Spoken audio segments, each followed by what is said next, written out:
Let's talk more about the markets now with our next guest. Jeffrey Kleintop is Charles Schwab Chief Global Investment Strategist, and he joins us now. Jeffrey, thank you so much for joining us this afternoon. Looking at the price action today, as Jared was mentioning, we are seeing stocks after the highs of the session, but the NASDAQ especially is still gaining after falling into a correction just yesterday. Is this just some temporary dip buying in your opinion, or is this potentially something that could be sustained?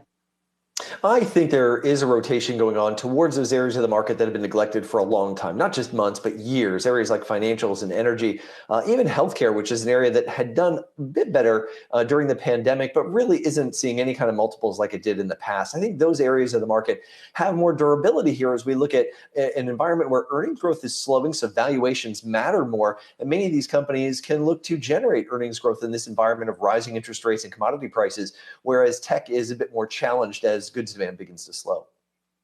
Something you just said made my ears perk up, and I think a lot of investors who want to make some money want to key in on it, because you said that the areas that might have not got as much attention as they deserved, you said energy, and yet energy was the best performing sector last year. So how much more attention does it need?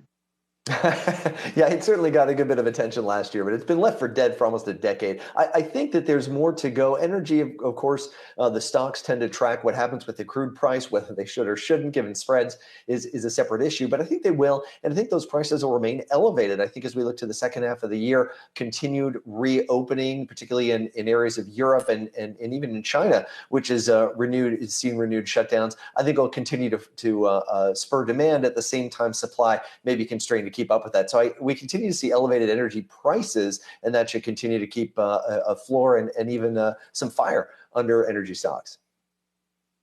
Jeffrey, I think one big question as we've seen this move higher, especially in benchmark 10-year yields in the U.S., has been this relationship between bond yields and stocks. And I'm wondering, can you break this down for us? Because one of the things that you wrote in a recent note is that a lot of times we do see interest rates and yields and stocks actually move up in tandem with each other, at least in terms of historical trends, because these tend to track positive economic activity. And is this something that investors should expect as we head into this year's potentially higher interest rate regime?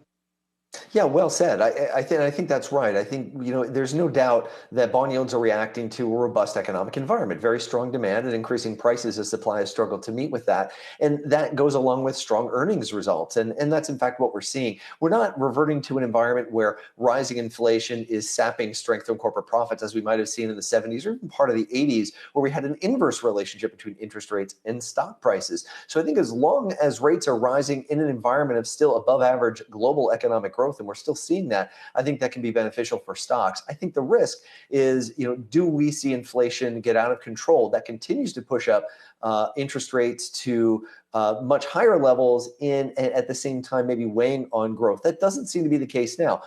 Corporate profits seem to be tracking well ahead of inflation and keeping pace with that. But if that were to change in the second half of this year due to unforeseen events, that could be a risk. Jeffrey, help us understand, those of us, especially those of us who are, say, passive investors. As I'm talking to you, it's a very good reality that the S&P 500 is going to fall into negative territory, and yet it started the day so well. How do we go within just, 6-7 hours to that kind of, up, doing well, and then we just all the way back down? What is that telling us?